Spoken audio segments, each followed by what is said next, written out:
안녕하십니까. 고양시병 이기현입니다. 국회의원이 되고 첫 질문을 내란 관련 현안 질의를 하게 될지는 정말로 꿈에도 생각을 못했습니다. 현안 질의 들어가겠습니다. 네, 총리 나와주세요. 더불어민주당 이기현 의원이 단상의 위치를 답변자석과 마주보기의 위치를 조정하고 있습니다. 한덕수 국무총리가 답변을 위해 자리에서 나와 권성동 대표께서 앞에 섰습니다. 국회가 얼마 전에 의결한 6개 법안, 양곡법을 포함한 법안에 대해서 제2요구권을 행사할 것을 대통령께 요청하겠다고 하셨습니다. 대통령께서 국무회의 소집해 주셨습니까? 아직 안 하셨죠? 네, 아직 안 하셨어요. 만약 내일 탄핵이 의결이 되고 본인이 대통령 권한대행이 되신다면 제2요구권 행사하실 수 있어요? 그 점에 대해서는 저희가 내부적으로 심도 있게 검토를 하겠습니다. 알겠습니다. 국정원의 1차적 책임은 국정운영의 1차적 책임은 야당에게 있습니까? 아니면 집권 여당에게 있습니까?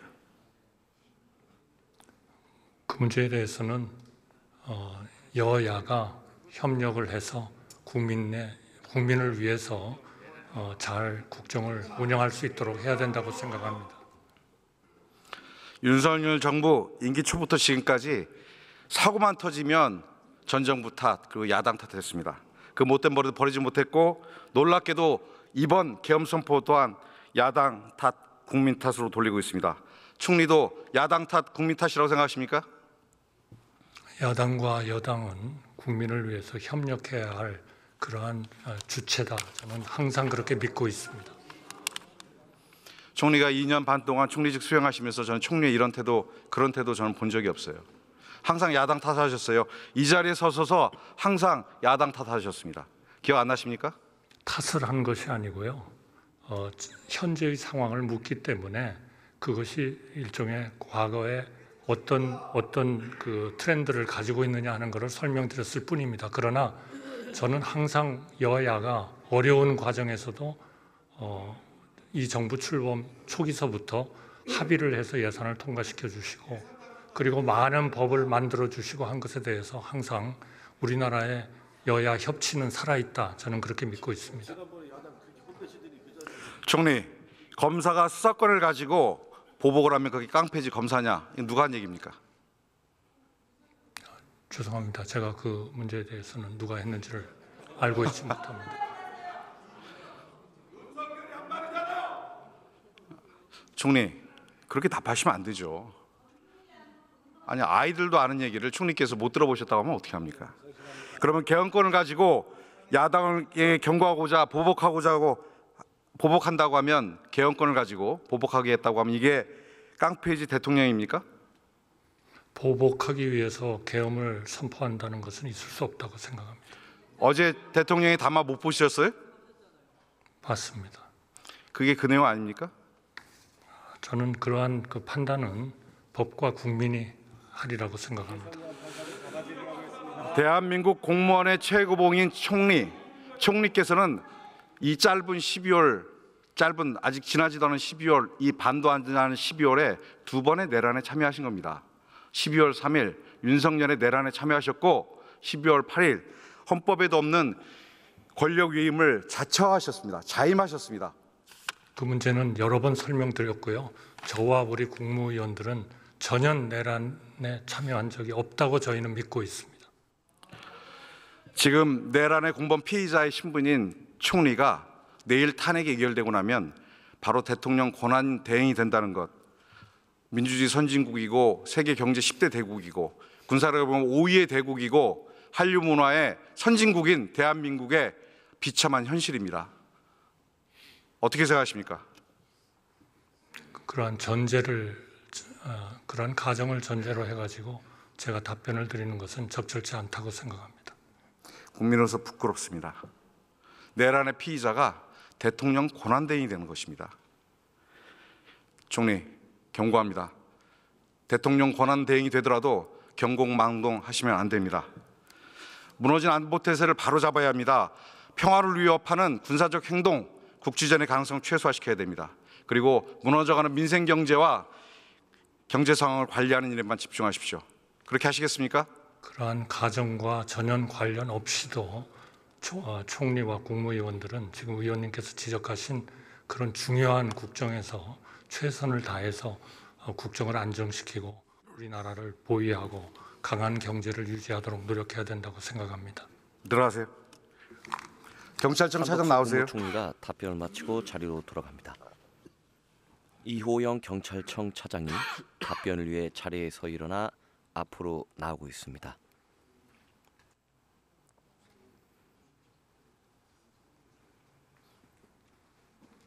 우원식 국회의장에게 인사를 한 후 답변자석 앞에 섰습니다. 국회에서 계엄 해제를 의결한 뒤에 윤석열은 2차 계엄을 모의한 정황이 여러 언론을 통해서 확인되고 있습니다. 국수본은 어디까지 확인하셨습니까? 국수본에서는 제가 보고받지만 내용을 알 수 없습니다. 수사 진행상 전혀 파악 못하고 계십니까? 네, 보고받지 않고 있습니다. 지금 언론에 보도된 바에 따르면 계엄 해제 결의안이 통과된 새벽 1시 이후에 총리께서 2시 30분에 계엄 해제령을 국회로부터 받아서 대통령실에 전달했던 그 시간까지 대통령과 그의 참모들은 합참 지휘통제실 안에서 모여 있었습니다. 윤석열, 김용현 장관, 정진석 비서실장, 신원식 안보실장, 인성환 국가안보실 2차장, 최병호 국방비서관, 박한수 겸사령관이 함께 모여 있었습니다. 합참의장이 전쟁의 주의소로 쓰는 결심실 안에 합참의장을 내보내고 이들이 모여 있었습니다. 약 1시간 이상 모여 있었던 것으로 추산됩니다. 이 자리에서 윤석열은 김용현 장관에게 이렇게 얘기했다고 제보를 받았습니다. 먼저 국회에 들어가서 국회의원들 잡으라고 했는데 왜 못했어? 라고 했더니 김용현 장관이 병력이 부족해서 그랬습니다 라고 대답을 했고, 그럼 병력을 더 투입해, 계엄이 해제되면 내가 한 번 더 발령하면 되지 라고 대통령이 얘기했다는 제보가 있습니다. 확인했습니까? 저는 그 내용에 대해서 모르고 있습니다. 지금 당장 윤석열 체포해야 된다고 생각합니다. 지통실 CCTV 그리고 김용현의 비화폰을 경찰이 확보했다는 보도가 있습니다. 그거 맞죠? 저도 언론을 통해서 알고 있는 내용이고요. 수사본부 통해서는 알 수 없었습니다. 아직도 군 통수권이 대통령에게 있습니다. 대한민국의 국군은 어마어마한 무력을 가지고 있는 부대입니다. 지금이라도 대통령을 신속하게 체포해야 된다라고 생각합니다. 동의하십니까? 수사 절차대로 국수본에서 적이 판단할 거로 생각합니다. 경찰도 절대 자유롭지 않습니다. 이 내란 모의 사건에 경찰청장 1인자 그리고 서울청장이 이미 구속돼 있습니다.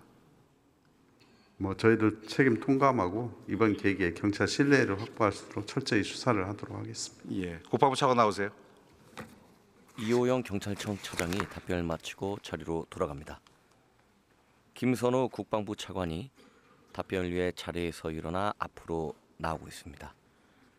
우원식 국회의장에게 인사를 한 후 답변자석 앞에 섰습니다. 북한에 갔다는 무인기 김용현 장관의 지시입니까? 예, 죄송합니다. 제가 거기에 대해서 확인해 드릴 수 없습니다. 드론 작전 사령부에서 운영하는 드론이었죠? 예, 제가 확인해 드릴 수 없다라는 다시 한번 말씀드립니다. 김병주 의원이 확인해 주신 드론 창고 컨테이너 화재 사건 수사하고 있습니까? 예, 확인했습니다. 화재가 어떻게 발생했습니까? 현재까지는 자연 그것으로 인해서 발생한 것으로 확인이 됐고, CCTV 확인 결과 그 화재 시간대에 거기에 접근한 인원이 없는 것으로 제가 보고를 받았습니다. 조사본부에서 2주의 시간이 걸린다고 했는데 벌써 조사가 끝났어요? 최초 보고했고 이제 그거와 관련된 세부 조사를 하고 있는 것입니다. 제가 받은 제보에 의하면 북한에 무인기를 보낸 것은 드론 사령부가 될 수도 있겠지만 지작사 소속의 드론봇 전투단이라는 얘기도 있습니다. 알고 계십니까? 예, 그거에 대해서 제가 아는 바 없습니다. 강호필 지작사령관이 무인기 내가 보냈다라고 술자리에서 지인들에게 얘기했다는 정황이 여러 군데서 제보를 통해서 저희가 받았습니다. 확인하셨습니까? 예, 제가 그 사실 확인하고 있지 않습니다. 무인기 사건으로 남북 간 긴장 관계가 최고조로 오른 단계인 지난 10월부터 김용현은 북한의 우물풍선에 대해서 원점 타격 이렇게 지시한 적이 있었습니다. 있었습니까? 없었습니까? 합참에서 그런 사실이 없었다고 공식적으로 입장을 낸 걸로 알고 있습니다. 11월 28일 북한 오문풍선 관련돼서 합참의 상황평가회 때 김영호는 비오픈으로 이승호 합참 작전본부장을 질타했습니다. 그 사실 알고 계십니까? 모르고 있습니다. 조사해야 된다고 생각합니다. 이승호 합참 작전본부장 조사하셔서 김영호로부터 어떤 전화를 받았는지 꼭 확인해 주시기 바랍니다. 조사 안 하시겠어요? 예, 뭐 그것이 필요하다면 제가 확인해 보겠습니다. 그로부터 열흘 전인 11월 18일 31번째 오문풍선이 왔을 때 김영호는 합참 벙커에 내려갑니다. 그리고 평상시와 다르게 2시간 동안 아무런 얘기하지 않고 합참의 보고만 받습니다. 시위를 한 거죠. 그날 저녁에 합참은 이런 발표를 합니다. 우리 군의 인내력을 시험하지 말라라고 하는 아주 강도 높은 대북 성명서를 발표합니다. 이것은 김용현이 오물풍선 원점 타격하라고 하는 지시에 대한 합참에 시위를 했고 이 시위에 대한 결과물 아닙니까? 그렇지 않습니다. 어떻게 속단하십니까? 그때의 그 피지 내는 것을 저도 확인했기 때문입니다. 이런 일련의 사건들 보십시오. 윤석열의 확실한 개헌 문제를 확인한 김용현이 계엄의 명분을 쌓기 위해서 북한을 계속 자극하고 있었던 겁니다. 이것은 합리적 의심입니다. 그렇게 생각하지 않으세요? 예, 그렇게 생각하지 않습니다. 윤석열 내란 사태의 핵심 세력으로 국군 방첩사령부가 지목되고 있습니다. 저희들 그래서 방첩사라고 얘기하는데 일반적으로 방첩사령관이 교체될 때 참모장과 기획관리실장 같이 내보낸 적이 있습니까? 제가 뭐 그런 것은 알고 있지만 기억이 없습니다. 제 기억에도 없습니다. 참모장과 기획실장은 부대 내부 승진 자리입니다. 참모장이 내부의 살림과 모든 것을 총괄하죠. 사령관은 외부군에 타군해서 오죠. 그리고 임기 2년짜리 진급이죠. 그렇죠? 예, 그렇습니다. 이건 정보기관이 갖고 있는 특성입니다. 그런데 이것을 깡그리 무시하고 살림을 한 참모장도 데려가고 기획실장도 데려가고 소영기 소장을 참모장으로 데려가고 그리고 김철질 대령을 기획관리실장으로 데려갑니다. 그리고 김대우 준장을 수사단장으로 데려갑니다. 나중에 승진시켰죠. 이 오랫동안 군 내에서 특히 방첩사 내에서 훈련된 정예 요원들은 승진의 기회를 뺏기고 전부 다 좌천되거나 지방 발령을 받습니다. 이건 완전히 부대를 여인영 사령관의 개인 사부대로 사조직한 것입니다. 어떻게 생각하십니까? 예, 그건 뭐 사령관이 관련된 인사를 하는 거기 때문에 제가 거기에 대해서 뭐 드릴 말씀은 없습니다. 사령관이 내려갈 때 참모장, 기조실장을 데리고 간다고요? 그게 군내에서 있는 인사의 형태입니까? 뭐 그렇게 한 것을 사령관 판단인데 제가 그것에 대해서 뭐 말씀드릴 사안은 없습니다. 여인영 사령관 임명된 후에 전시, 계엄, 합선물을 굉장히 강조를 했습니다. 보고받은 적 있습니까? 보고받은 바 없습니다. 3월에 한미 FS 연습 때 합수본부 운영과 관련된 충성 800천 훈련을 합니다. 그리고 이 훈련대에서 대통령실 국가안보실이 매일 훈련상 진행상을 보고를 받았습니다. 알고 계십니까? 예, 그런 사실이 언론에 나와서 확인을 했습니다. 안보실 보고 내용을 국회에 제출해 주십시오. 하실 수 있겠죠? 안보실 보고 내용은 제가 뭐 확인을 못했는데 파악을 해보겠습니다. 5월에 방첩사가 재편됩니다. 어떻게 재편되냐면 계엄 상황 시의 편제로 평시 편제를 바꿉니다. 알고 계십니까? 예, 그때 13년도 4월에 그 부대령을 바꾸면서 부대 개편을 했던 것으로 알고 있습니다. 평시 편제를 전시 편제로 바꾼 겁니다. 계엄 상황의 편제로. 수사단을 보강했고 그리고 수사단의 단장을 자기 사령관 직속 부대로 만들었어요. 알고 계십니까? 예, 방첩 기능을 보강하기 위해서 수사 인력을 보강한 것으로 알고 있습니다. 내란의 조직적 토대를 만든 것입니다. 계엄 당일날 알았다라고 하는 이 여인영의 뻔뻔한 거짓말, 저는 내란죄로 법에 엄한 처벌을 받아야 된다라고 생각합니다. 차관, 이번 내란 사태의 군 지휘부의 대응을 보면서 정말 국민 한사로서 울분을 참을 수가 없었습니다. 무능했고 비겁했습니다. 조속히 군 전반에 대한 기관과 대응 태세 점검을 해야 된다고 생각합니다. 무엇을 가장 먼저 해야 된다고 생각하십니까? 예, 먼저 군심을 결집시키고 이완된 군 기강을 다시 한번 확립하는 데 지금 현재 최선의 노력을 다하고 있습니다. 너무 할 말이 많은데 차관, HI 의원들이 국회의원 체포조로 대기했다는 거 알고 계시죠? 예, 파악했습니다. 네. HID 선관위 체포조도 있었다는 사실 알고 계세요? 예, 아마 그쪽으로 운영되려고 소집이 됐다. 황교안 모처에 3일 저녁 직결했다가 4일 2일 아침 선관위에 가서 선관위 간부들 체포하는 명령을 받았다는 제보가 있습니다.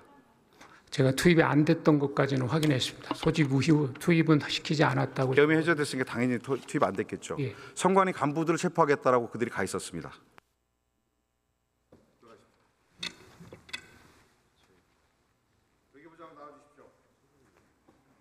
김선호 국방부 차관이 답변을 마치고 자리로 돌아갑니다.